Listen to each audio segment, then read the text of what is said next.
सभी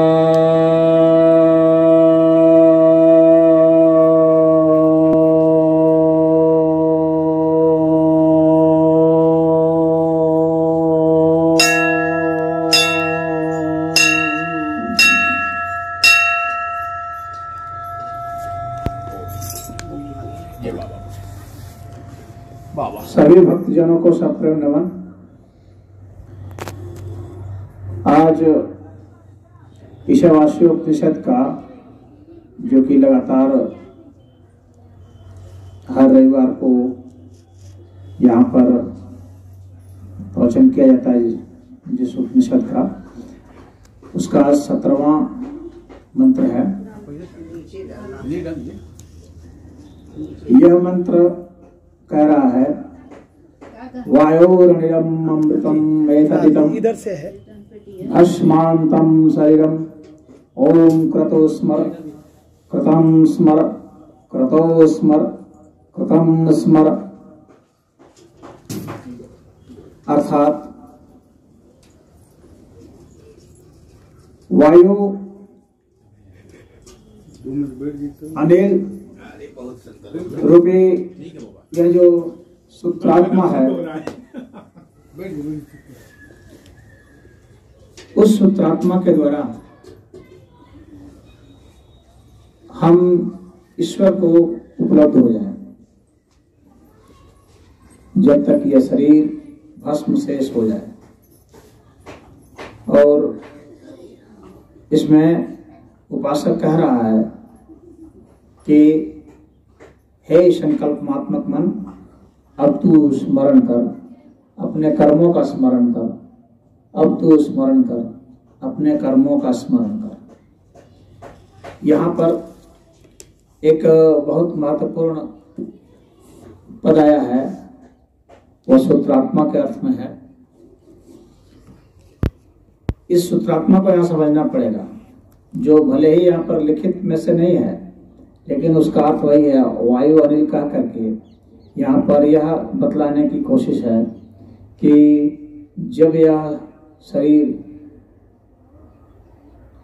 भस्म के द्वारा शेष रह जाएगा, सिर्फ भस्म रूप में ही शेष रह जाएगा, यानी जब हम मृत्यु को प्राप्त हो जाएंगे, उस वक्त की क्या अवस्था होगी और उस वक्त जो है हमारी क्या गति होगी, कहाँ पर हमारी गति होगी, तो उसी को इंगित किया गया है यहाँ पर वायु और अनिल के अर्थ में, कि वहाँ से हमारा अगला जो चरण होता है, जिससे कि हम गति करते हैं, पुनः या तो शरीर धारण करेंगे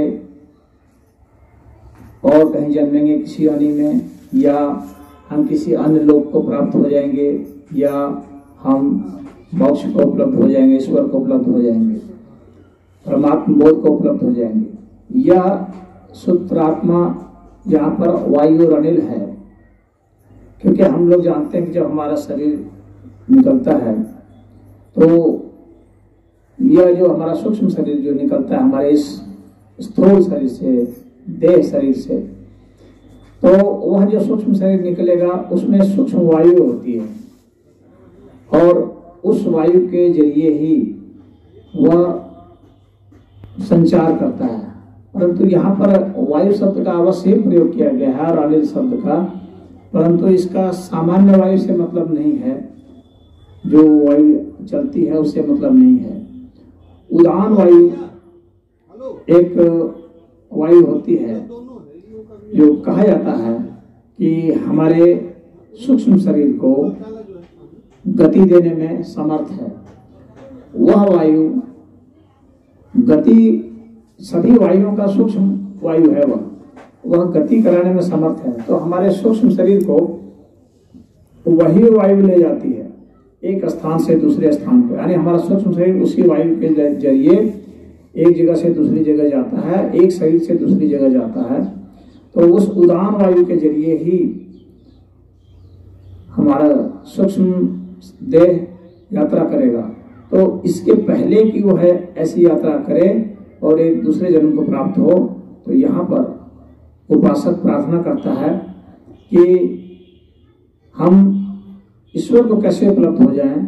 तो इसके लिए वह यह कह रहा है कि हम सिर्फ स्मरण से ऐसा कर सकते हैं कि हम मुक्त हो सकते हैं। ऐसा इसलिए क्योंकि जो स्मरण है वह बहुत ही सूक्ष्म है। 3 हम लोग की अवस्थाएं होती हैं। एक अवस्था प्राकृतिक होती है, दूसरी अवस्था निर्गुणात्मक परमात्मा की होती है, और तीसरी अवस्था योग माया की होती है जो मध्य में है। और वह योग माया की जो अवस्था है वह ही हमारे स्मरण की अवस्था है। स्मरण में भी कई चरण होते हैं। तो जो प्रथम चरण है जिसमें कि हम किसी भाषा से स्मरण करते हैं, वह स्मरण का प्रथम चरण होता है। दूसरा चरण होता है उस भाषा का रूपांतरण हो जाना कोड के रूप में, और तीसरा चरण होता है उस कोड का भी रूपांतरण हो जाना और सूक्ष्म कोड में, जो कि सिर्फ जो है स्वर लहरी ही होती है और सिर्फ उर्मी होती है। उसको बहुत अच्छा शब्द दिया गया है वैदिक साहित्य में, उसको उर्मी कहा गया है।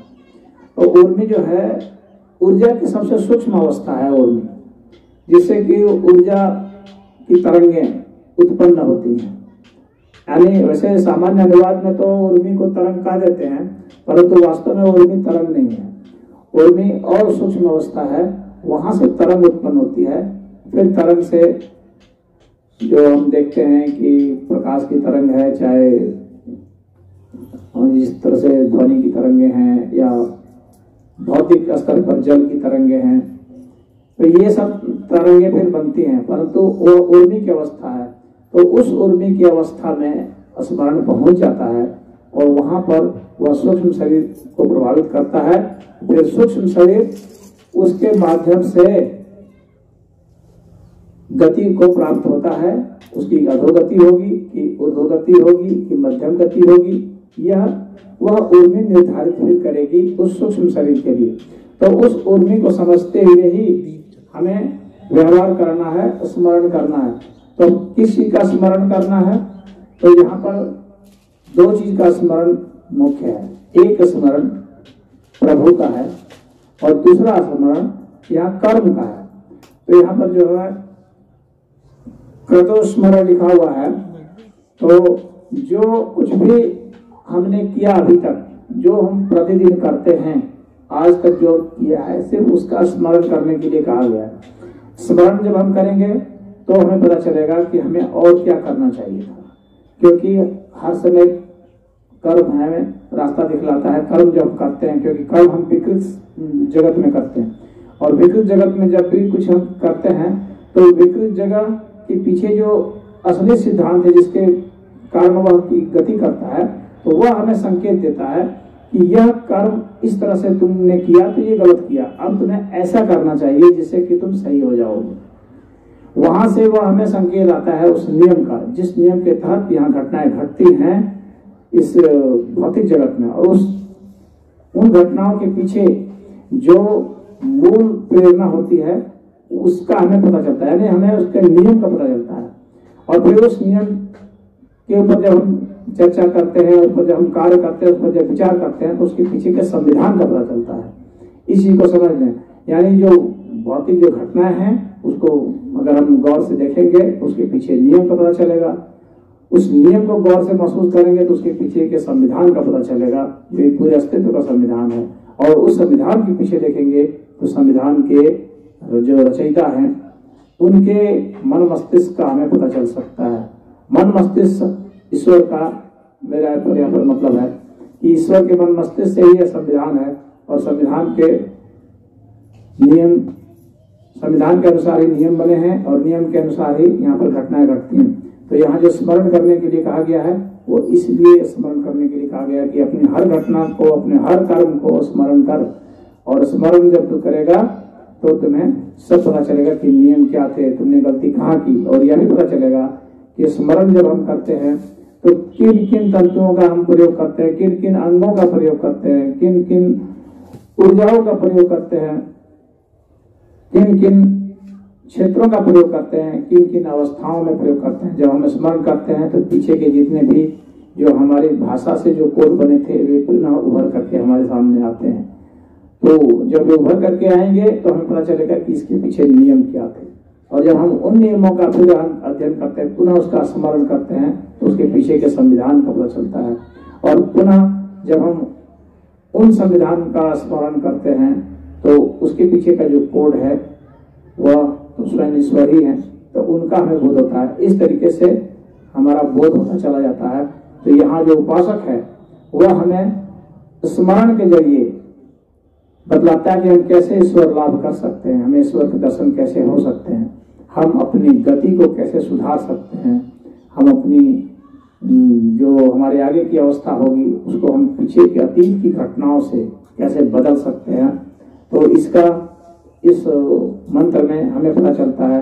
तो यदि हमें अधोगति को नहीं प्राप्त होना है तो हमें अपने कर्मों का स्मरण करना पड़ेगा, चाहे आज के कर्म हैं चाहे पीछे के कर्म हैं, जितने भी कर्म हमने किए उनका। और इसके अलावा हमें प्रभु का स्मरण करना पड़ेगा, और प्रभु का स्मरण करने के लिए यह है कि हम कोई भी जो स्मरण हम कर रहे हैं, चाहे किसी का भी नाम ले रहे हैं, तो उस नाम के पीछे का जो विज्ञान है उसको जब हम जानेंगे।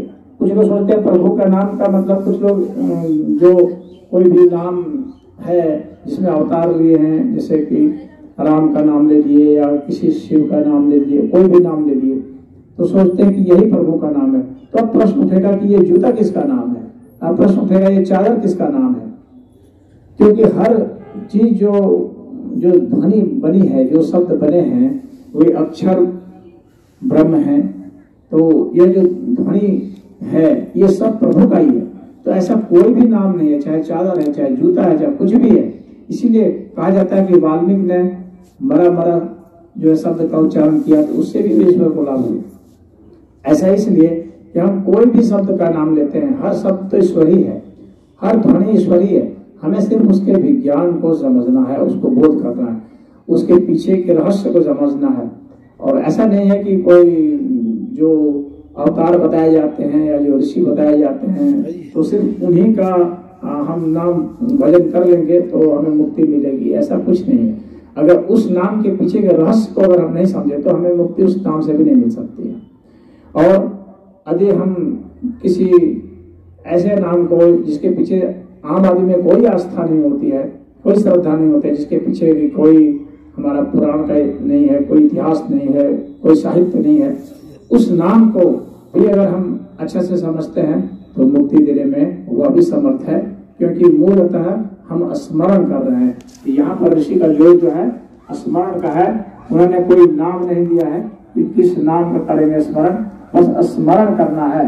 और क्रतो स्मरण लिखा हुआ है, तो क्रतो स्मरण का इसका ही यही अर्थ है कि हमने जो कुछ भी किया आज तक, हमारे जो भी कर्म रहे हैं, उस कर्म के पीछे जो हमारा विचार रहा है, भाव रहा है, उस विचार के पीछे जो उर्मी रही है, यानी जो कोड होकर के तरंगों में बदल गए हैं, तरंगों से सूक्ष्म उर्मी बदल गए, उनका जब हम रहस्य जानेंगे तो ही हम प्रभु का रहस्य जानेंगे।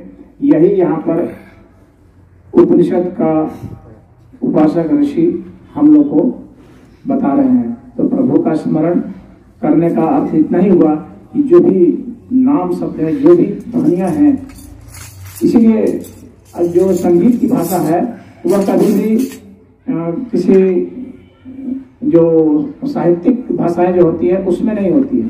संगीत की भाषा सदैव जो है तरंगों में होती है, इसीलिए इसमें जो लहरियां हैं उसी से मतलब होता है, न कि इसके मीनिंग से कोई मतलब नहीं होता है, अर्थ से कोई मतलब नहीं होता है, न ही जो व्याकरण शास्त्री हैं उनसे इसका मतलब होता है। तो ये जो संगीत में जो शास्त्रीय संगीत है, इसका जो व्याकरण है, संगीत का जो व्याकरण है वह ज्यादा महत्वपूर्ण है बृहस्पति के साहित्य का जो व्याकरण है उससे। क्यों? क्योंकि वह जो है हमें उन उर्मियों तक पहुंचाने में ज्यादा समर्थ है बृहस्पति के साहित्य के जरिए।